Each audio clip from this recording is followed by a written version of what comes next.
Warning, this video contains spoilers. Proceed at your own risk. Do you know why there won't be a season 6 of The Last Kingdom? And have you heard that The Last Kingdom producer has revealed the movie's spin-off will be a standalone story? Who will be returning in the new film? You're gonna find out in this video. First off, let's talk about the final episode of The Last Kingdom. For a while, fans reasonably expected that The Last Kingdom would be renewed for season 6. With the original historical book series by Bernard Cornwell, The Saxon Stories, consisting of 16 books, of which 13 are about Uhtred of Bebbanburg. Surely, there's still a lot to work with. Alas, the show has not been renewed. On March 9th, 2022, the last episode of The Last Kingdom was aired. In an interview with Radio Times, producer Nigel Marchant explained that he feels like season 5 of The Last Kingdom is the natural point to finish the TV series. Over the 5 seasons, there was a very definite beginning, middle, and end. The story came full circle, quite literally in the final episode, and Uhtred's journey ended exactly where it all began, his ancestral land of Bebbanburg, stolen from him decades before by his treacherous uncle Alfric.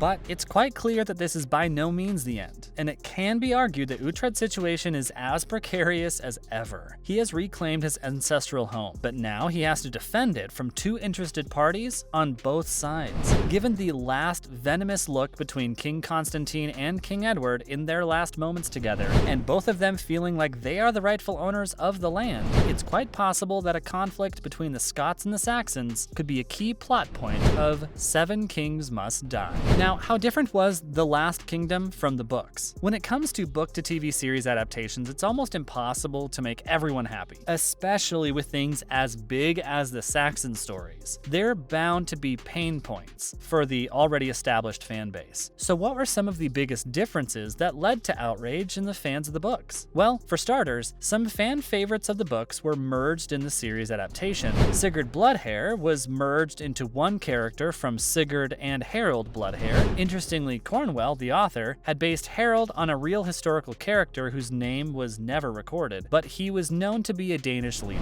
Stiapa, one of the characters that really stuck into fans' memories, was inexplicably merged with Leofric's character. Luckily, this one seemed to work out in the end, and fans quite enjoyed Leofric's bromance with Uhtred, dubbing them with the nickname Arsling. Something that didn't go over well was the death of Ragnar, with Aethelwold sneaking into his tent and stabbing him in his sleep without a sword in his hand to defend himself. He wasn't just robbed of his life, but also his eternity in Valhalla. One of the biggest deviations from the books is probably the survival of Uhtred's son. While Giselle dies in childbirth, in the books, both mother and son die in childbirth. But now we know the writers of the series had some ideas about the future of the surviving son. There are, of course, many more differences, but these were some that fans were most upset about. And now, why there won't be a season 6 of The Last Kingdom. At the time that The Last Kingdom first aired, there were only 9 books published in the Saxon Stories, and Bernard Cornwell was working very hard on the 10th book. But as it was, the decision to end The Last Kingdom with season 5 was made when the show first went into development, and a long-term plan for the overarching narrative was made. So the creative team always intended the show to end when and where it did. So no, the show was definitely not canceled, as some fans of the show feared. As executive producer Marchant explained, it was a joint decision between Netflix and the production company, Carnival, and the end that he feels came at the right time. As with any show, you don't want to fall into the trap of repeating situations. You want to keep improving with each consecutive season, and with 50 episodes, a lot of story has been told, without any of the scenes getting stale, which, especially with fighting scenes, can be a challenge. But producers of The Last Kingdom understood this perfectly, and managed to do what they set out to do, finish the show in a way that was satisfactory for everyone. There was a clear beginning, middle, and end, with the main objective being reached. Uhtred is back where he belongs. Now, of course, there are some loose threads, but we all know why. Because soon after it was announced that The Last Kingdom was coming to an end, the news of 7 Kings Must Die was also released. Hold on, we're just about to get to the good part. What do we know about 7 Kings Must Die, and who will be returning to the story? Why is the film called a standalone story? Let's dig in next in this video. We'll start off with what is known about 7 Kings Must Die. 7 Kings Must Die, a film that is set to be 2 hours long, was officially commissioned by Netflix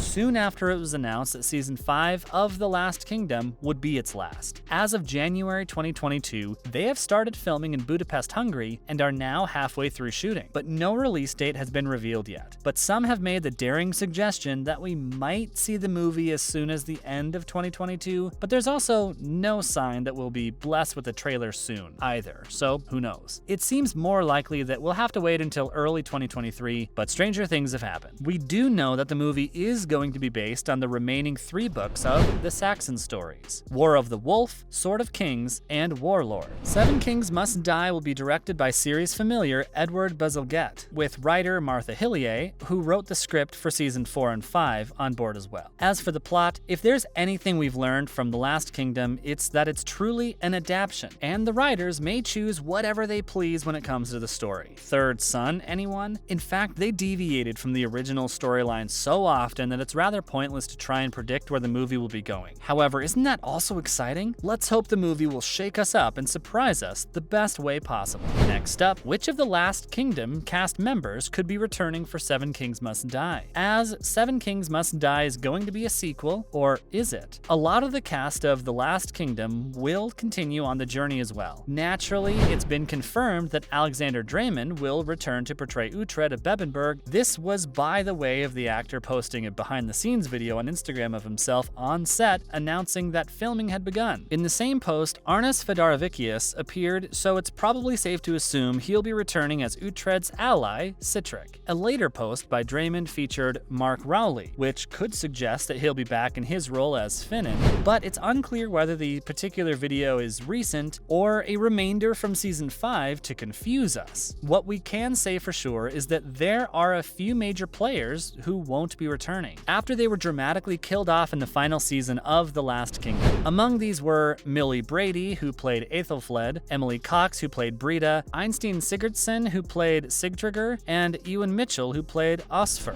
That is, unless the writers plan on playing with flashbacks. But assuming that that's not going to happen, we're sad to see these amazing characters go. And now we've gotten to The Last Kingdom producer Nigel Marchant reveals Seven Kings Must Die is a standalone story. It should be clear by now that the creators of The Last Kingdom were not cut short. The show was not canceled. They wanted to tell a certain story and tell it well, and that's exactly what they did in the 5 seasons they got from The Last Kingdom. It's not like they weren't aware of the other books, they were just never intended to be in the original TV series. But, though The Last Kingdom gives the main storyline absolute closure, there is still quite a bit of story to tell, and that's where Seven Kings Must Die come in. Nigel Marchant told Radio Times that the movie will act like a sort of epilogue, but in a way it will exist independently from the main story. He wants the movie to be accessible for everyone, even the people who haven't seen a single episode of The Last Kingdom, if such people even exist. Production has been kept extremely protected, and no storyline has been leaked, let alone revealed as of yet. But with the confirmation of Alexander Dreymon returning as Uhtred, it looks like Seven Kings Must Die won't be existing entirely out of the Last Kingdom narrative. With that being said, we'll have to be patient a little longer before any information can be revealed. But at least we know The Last Kingdom wasn't really the end, and the wait for this so-called epilogue won't be too long. What did they do differently from the books in the series that you just can't understand they did? And what are you expecting from the movie, Seven Kings Must Die? Let us know in the comments. Thanks for watching the video.